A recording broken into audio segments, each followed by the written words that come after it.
नौकरी 40,000 महीने पर 6 साल में संपत्ति बनाई करोड़ों अरबों की। सीबीआई को सौंपना पड़ा केस। उत्तर प्रदेश के बाराबंकी में इन दिनों एक चपरासी की खूब चर्चा हो रही है। वो इतना अमीर है कि इलाके के डीएम एसपी से भी कभी मिलने जाता है तो लगता है कि अधिकारी वही है।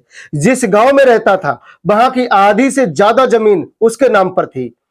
वो डायलॉग तो आपने सुना ही होगा कि जहां तक नजर जाती है वो जमीन हमारी ही है। वही हाल उसका था। उसने गांव में स्कूल, दुकान सब कुछ खुलवा रखा था। कहते हैं जब पैसे ज्यादा हो गए तो उसने समाज सेवा करना शुरू कर दिया और स्कूल के बारे में अक्सर कहता था कि मैं पैसे का क्या करूंगा, बच्चे पढ़ेंगे, वही मेरे लिए बहुत है। लखनऊ का गोमती नगर, जहां आम आदमी एक प्लाट लेने की भी नहीं सोच सकता, वहां उसने करोड़ों का घर बनवा रखा था।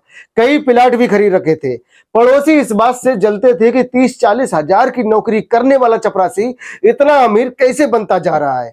यूपी पुलिस के पास कई बार शिकायत पहुंची कि जांच कीजिए, पर बाबा जी का बुलडोजर पुलिस भी कुछ नहीं कर पाई।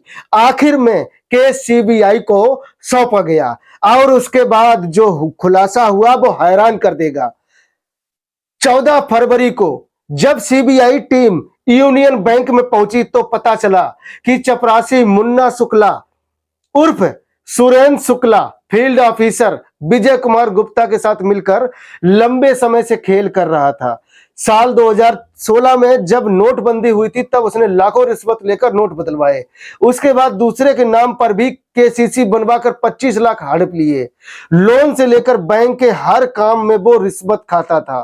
कहते हैं रिश्वत की ये रकम कई लोगों तक जाती थी और अब वो सब सीबीआई की रडार में है। लोन का खेल तो इसने ऐसे खेला कि जो जमीन नदी में डूब चुकी है उस पर भी लोन करवा लिया और पैसे डकर गया।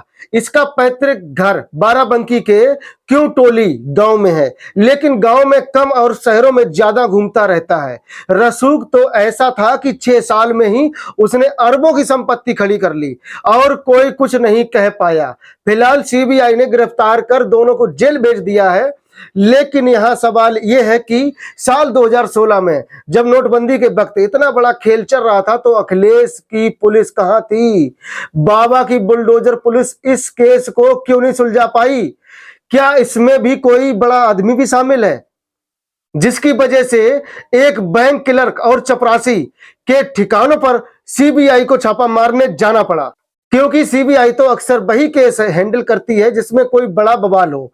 कन्नौज के इत्र व्यापारी पीयूष जैन के घर जब अकूत संपत्ति मिली तो इनकम टैक्स की टीम ने छापा मारा था और वहां से 300 करोड़ से ज्यादा की संपत्ति बरामद हुई थी। ऐसे में अगर कोई और भी इस केस में शामिल है तो उसकी भी पोल खुलनी चाहिए थी, क्योंकि ये गलत तरीके से सिर्फ अरबपति बनने का केस नहीं है बल्कि ये एक महा घोटाला भी हो सकता है। क्योंकि हमारे देश में कई ऐसे किस्से हुए हैं जब व्यक्ति अचानक से अमीर बना, उसका रसूख बढ़ा और बाद में पोल खुली तो पता चला उसके साम्राज्य का नींव खोखला था। हमने आपको यह किस्सा इसलिए सुनाया ताकि ये समझ सकें कि अमीर बनने का कोई शॉर्टकट नहीं होता है। अगर इस खेल में पड़े और कुछ गलत किया तो सारी जिंदगी जेल में भी कटेगी। ऐश की जिंदगी छोड़िए, सुकून की जिंदगी भी भूल जाएंगे। बाकी आप लोगों को हमारी ये रिपोर्ट कैसी लगी कमेंट में जरूर बताएं। जय हिंद, जय भारत।